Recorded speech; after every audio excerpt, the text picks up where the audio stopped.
we have ended our one segment. Now it's time for the next segment to start.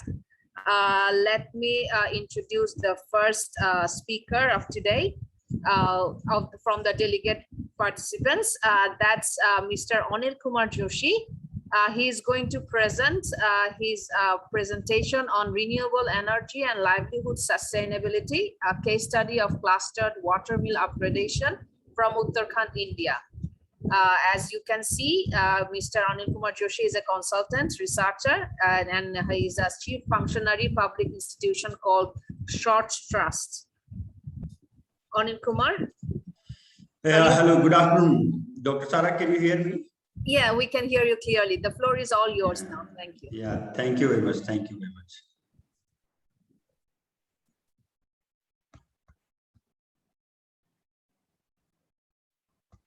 Yeah, just please.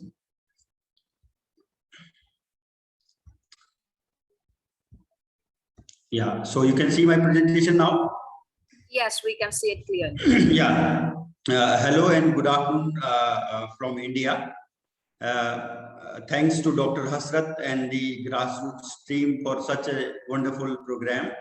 And my respects to the chair and co-chair of the session for giving me the time to speak. I am Anil Kumar Joshi, and as you have already said that I'm a consultant for renewable energy policies and climate change policies for here in India. I'm also pursuing my PhD in the same from Department of Physical Sciences, Banasthali Vidyapeeth University, Rajasthan.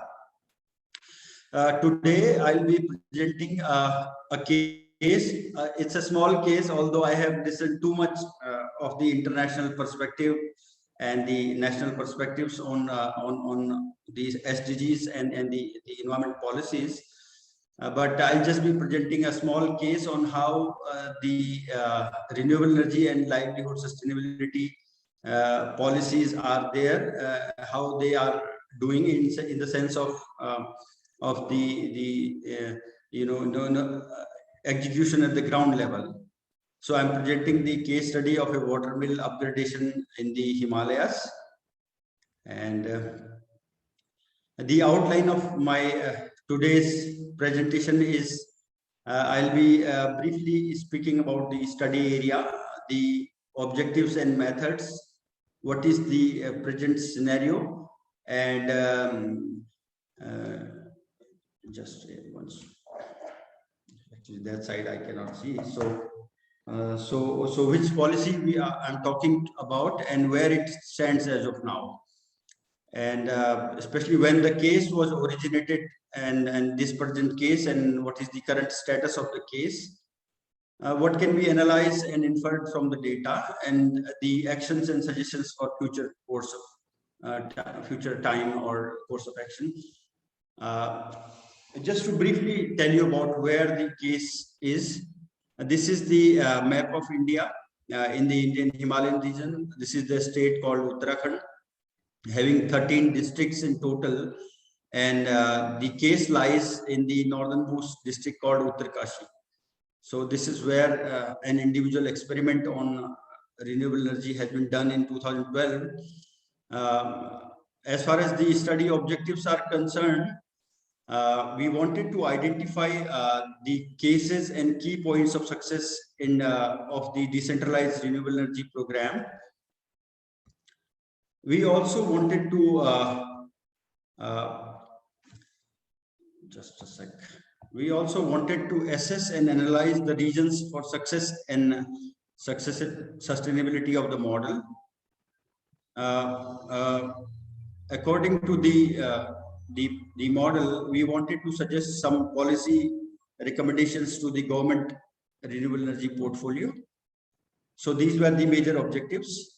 As far as the study methodology is concerned, we did some mapping of stakeholders and policies to reach to a conclusion, and we did some secondary data evaluation through analysis of the present policy on renewable energy in the state that I'll come to in the later part. We had two methods of individual interviews and with local communities, and also the focus group discussions and PRAs with the villagers and people and self-help groups to identify the key problems in the area, and to identify why the case was actually taken up in the area. Finally, we had some data analysis and sequencing of results to interpret what kind of inferences can be taken out of it, and what kind of recommendations can be given for the future. So with the secondary data analysis, first of all, we found that although we talk too much about the solutions of climate change mitigation and adaptation around the world nowadays, and we find that renewable energy is one of the most feasible solutions, but which require efficient technologies and sustainability of sources also. And looking at the different models in the state of Uttarakhand, we found that water mills in the Himalayas are one decentralized renewable energy sources. And we found what is the present scenario. So we sort of analyzed that Uttarakhand has, by virtue of its topographic location, almost 434 number of perennial streams. So which means the water is there and also the energy is there. So the assessment of the government says, as of now, the untapped potential of these streams is almost like 16.5 gigawatts in the states, which is not tapped at all. And if we look into the decentralized power systems, we find that water mills are traditional water steam-based grinding units in the Himalayas, and they are also called gharats here. At present, there are like 200,000 water mills in the Himalayas.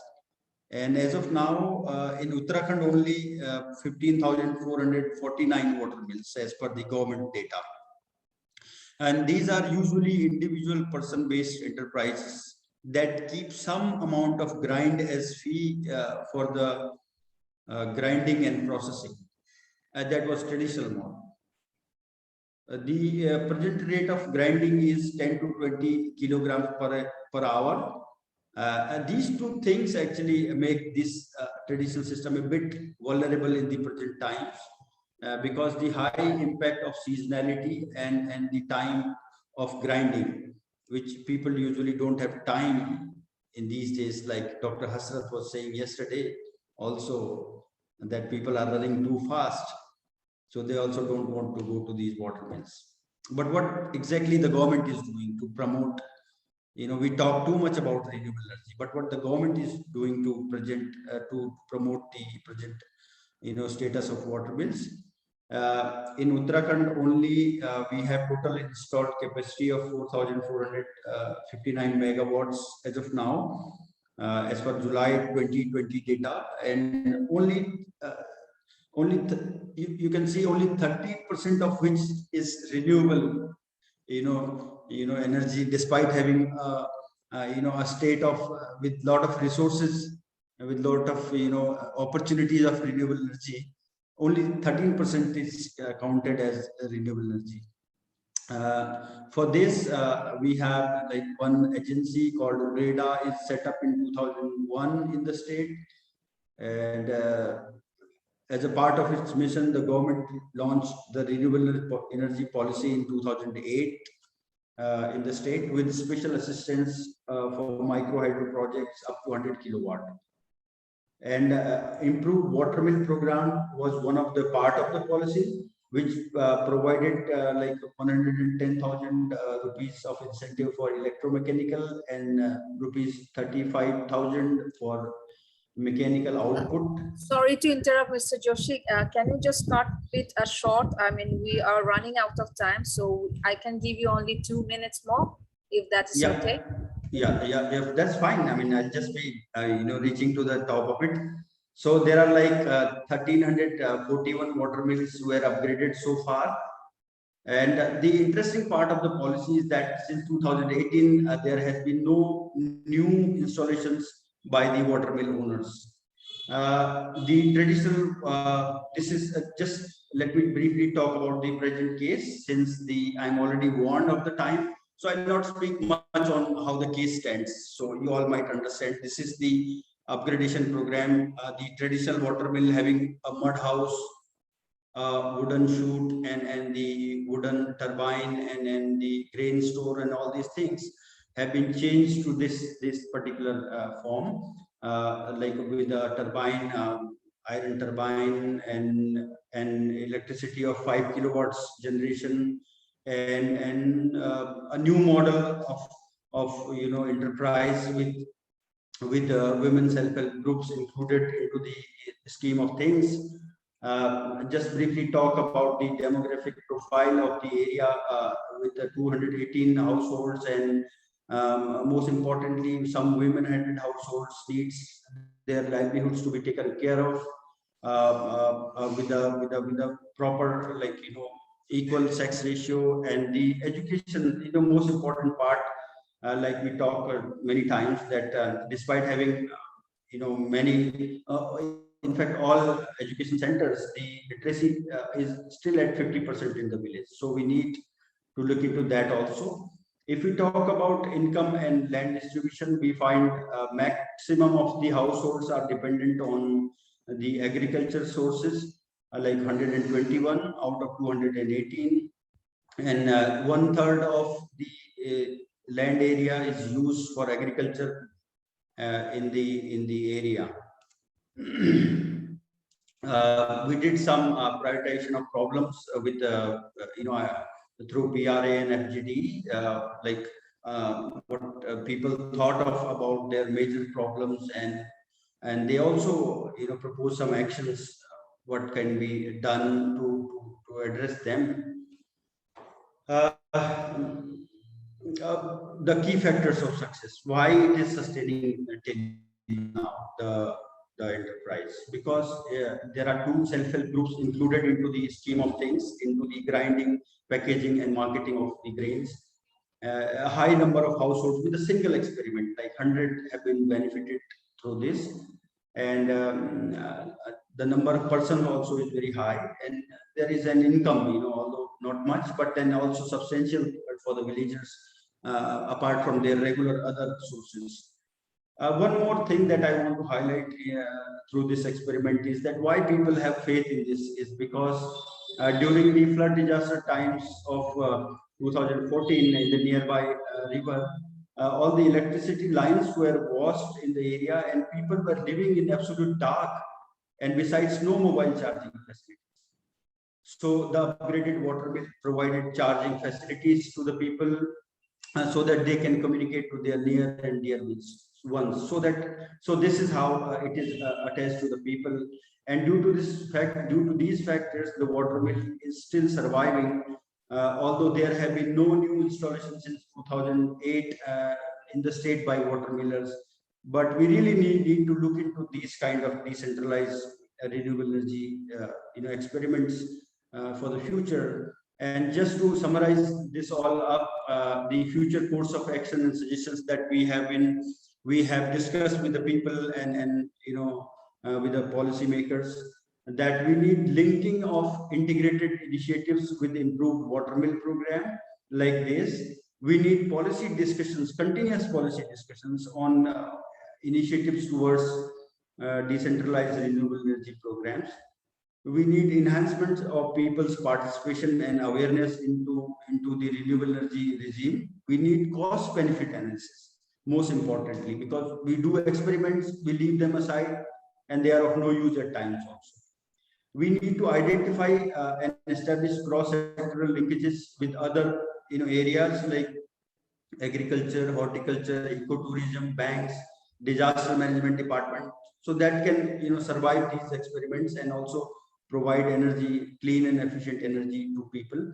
We need innovation in piloting these decentralized renewable energy programs. We need identification of local level institutions, because there, in this case, there was a civil society organization which was taking care of all the things. So it went successful, but at the same time, we need other, civil society organizations to look into to do such kind of experiments. And we also need a special policy for renewable energy development in the Himalayas, and that needs to be discussed within this forum or wherever we may go, within the government also. And in the end, we can definitely say that efficient decentralized renewable energy solutions can be used as remedies to climate change problems in the mountains, and also should be brought up in the future policy discussions. So this is all in terms of the policy analysis I just wanted to convey. Thank you so much. Thanks a lot. Thank you for giving me time. Yeah. Thanks a lot. Thank you, Mr. Anil Kumar Joshi, for very interesting research. We wish you the best of luck for your thank you so much, sir. future research and completing your thesis. Thank